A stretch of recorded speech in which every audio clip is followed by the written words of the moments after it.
चे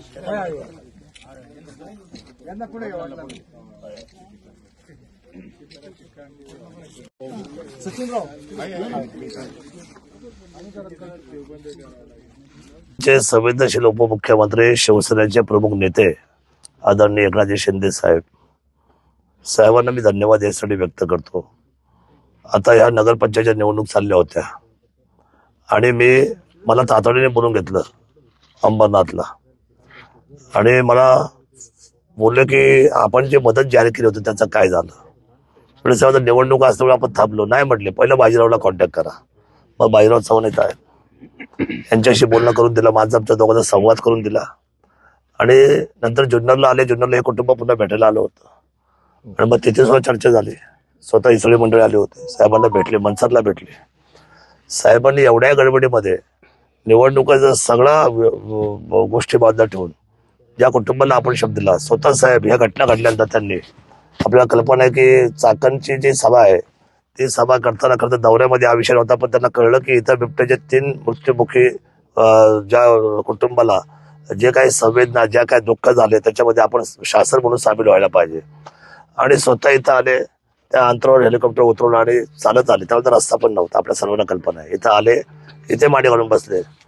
त्या बेचारा ताईच्या आणि या माणसाच्या खरं तोंडाला हात लावला आणि त्याने ते दुःख समजून घेतलं. त्यांनी आतमध्ये घर पाहिलंय, पण घराने त्यांना अंतर्मनाला असं वाटलं की ह्या बिचारांना राहायला घर सोडणं एवढे बिबट्याचे हल्ले आहेत आणि ह्या अशा घरामध्ये बुडकं झालेल्या घरामध्ये. पण हे माणसं सुद्धा प्रामाणिक यांनी नंतर सांगितलं साहेबांना जुन्नरला येऊन, हे साहेब माझं घर मी तिकडे बाजूला माझ्या जागेमध्ये बांधलेलं आहे. ते पूर्णत्वाला गेलेलं आहे. आतमध्ये थोडाफार खर्च राहिलाय. त्याला मला फक्त निधी द्या. आता घराला पैसे नका देऊ. साहेबांनी त्याच्याशी बोलणं केल्यानंतर आम्हाला पुन्हा सांगितलं आणि मग त्यांनी म्हटलं मग एका कुटुंबाला मदत नका देऊ, मग 3 कुटुंबाला मदत करा. मग त्याच्यामध्ये शिवन्या बोंबे असतील, त्याच्यामध्ये भाऊबाई जाधव असतील आणि त्याच्यानंतर तिसरा आमचा रोहन बोंबे असतील. या 3ही कुटुंबाला मदत द्यायचा निर्णय साहेबांनी केला आणि तो स्वतःचा शिवसेना पक्षाचा निधी वैयक्तिक त्यांनी काल आमच्याकडे पाठवला, तो सुपूर्द केला. बाजीराव चव्हाण आमच्या पक्षाचे त्या ठिकाणी साहेबांचं काम पाहतात. आम्ही सगळी मंडळी इथले पदाधिकारी, आंबेगाव शिरूरचे सगळे पदाधिकारी प्रमुख हे या ठिकाणी उपस्थित आहेत.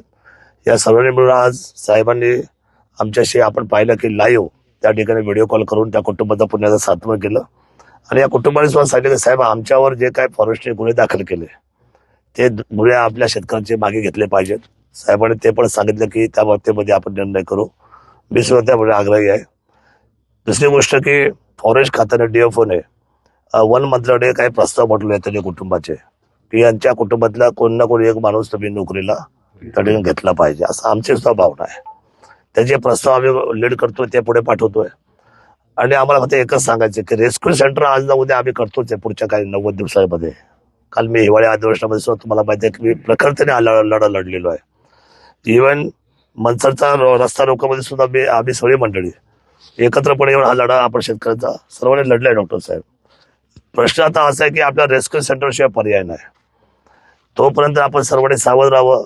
गाव बैठक घेऊन गावच्या काही तरुणांनी याच्यामध्ये पिंजरे कुठल्या स्पॉटला लावले पाहिजे. आजही कुठे हॉटस्पॉट आहे, आजही तुम्हाला कुठे 4-4, 5-5 कळपाळे बिबटे पाहायला मिळतात. हे तुम्ही आयडेंटिफाय करून इथल्या सर्व लोकांनी आमच्या फॉरेस्टच्या अधिकाऱ्यांना मदत केली पाहिजे. आणि फॉरेस्टचे अधिकारी आता सतर्क झालेले आहेत. कोणी आता हलक्यात घेत नाही. त्यांना माहीत झाले की आता हे सगळ्या ज्या गोष्टी आहेत त्या सगळ्या गोष्टी आपल्याला वेदनादायक झालेल्या आहेत. त्यामुळे माझी विनंती आहे की आपण सर्व त्याच्यामध्ये अतिशय जबाबदारीखाली उतरावं. आज साहेबांनी जी मदत दिली, मी नेहमी सांगत असतो, ईर्षणवाडीची घटना असू द्या किंवा मुंबईमध्ये एखादी बिल्डिंग पडलेली असू द्या किंवा हे मोठे मोठे तुम्हाला माहिती की पावसाचे प्रलय आले मध्यंतरी, सातारा वाहून गेली, सांगली वाहून गेलं, कोल्हापूर वाहून गेलं. या सगळ्या ठिकाणी पाय रोवून काम करणारा कोण माणूस असेल ना तर ह्या राज्यामध्ये एकच माणूस आहे, त्याचं नाव आहे एकनाथजी शिंदे साहेब आणि आम्हाला त्यांचा अभिमान आहे. काश्मीरात जो हल्ला झाला तुम्हाला माहिती आहे, आपल्या पर्यटक होते तिथं, जे काही समजा बाहेरच्या त्या अतिरेकाने जो काही समजा त्या ठिकाणी फायर केली त्याच्यामध्ये निष्पाप लोक गेले. हे तिथून तिथं गेले. आज तिथे जाऊन मग ते खरं तर जात पात धर्म हा विषय शिवसेनेला कधीच नव्हता. साहेबांनी तिथल्या मुस्लिम समाजाने साहेबांना एवढं भरभरून प्रेम दिलं आणि दुआ मागितली अल्लाह तालाकडे की बाबा असा माणूस जो माणसातला माणूस आहे त्यांनी इमिजिएट तिथं त्यांना 1 महिन्यामध्ये घर बांधून त्यांना पाठवा आदेश दिले.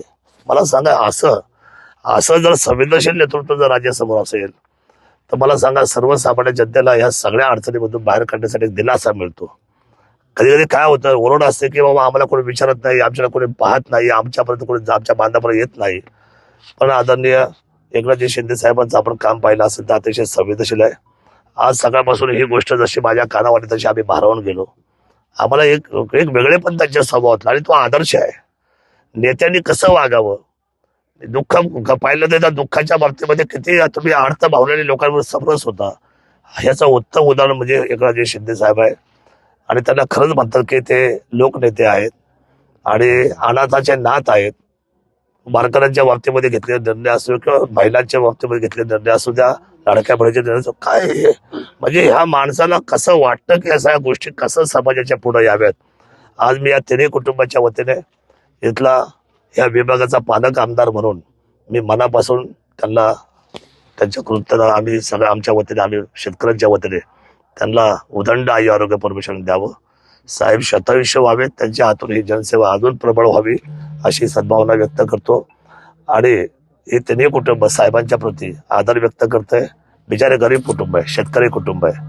ते काय अशा म्हणजे प्रभावशाली पद्धतीने बोलणारे नाहीत, पण त्यांच्या हृदयाला आम्ही जेव्हा पाहिलं, त्यांच्या चेहऱ्यावर जेव्हा आम्ही पाहिलं तर साहेबांच्या प्रती त्यांनी जे काय आज जे काय पाऊल उचललं त्याच्या प्रती ते अतिशय अंतःकरणापासून त्यांचे आभार व्यक्त करतायत. मी पण साहेबांना धन्यवाद व्यक्त करतो. आणि आम्ही सदैव आमची टीम तयार आहे लोकांच्या अडीअडचणीसाठी.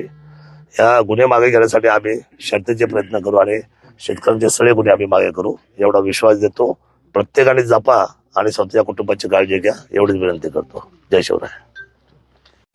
आपण तिकडे गेलो तेव्हा त्यांना सांगितलं होतं ना. हो साहेब, तुम्ही सांगितल्याप्रमाणे आम्ही आलेलो होतो. आता इथं ती जी तुम्ही जे बोलला होता त्याच घरामध्ये उभा राहिलो आणि ती मदत पण घेऊन आलेलो आहे. तर आमदार साहेब बोलतायत. आमदार साहेब बोला. साहेब शरद सोनवणे बोलतोय. साहेब जय महाराष्ट्र. ते मग साहेब विषय असा आहे की ह्या कुटुंबाला आपण ज्याप्रमाणे आपण बोललो होतात त्या पद्धतीची मदत आम्ही घेऊन आलेलो आहे आपल्या सर्वांच्या तुमच्या सांगण्यावरून. आणि हे कुटुंब आता भेटले ते आपल्या सर्वांचे 3 कुटुंब आहेत. एका महिन्यामध्ये 3 बळी गेलेले होते दिवाळीच्या दरम्यान. आपण स्वतः इथं आला होता, तिथं त्या कुटुंबाचं घर पाहिलं. इथं तुम्ही बसला होता मांडी घालून अंगणामध्ये. संवेदनशील साहेब ते तुमचे आभार मानतात की दिलेला शब्द आदरणीय शिंदे साहेबांनी त्या ठिकाणी जनतेचा अतिशय सहृदय घेऊन मदत पाठवलेली आहे.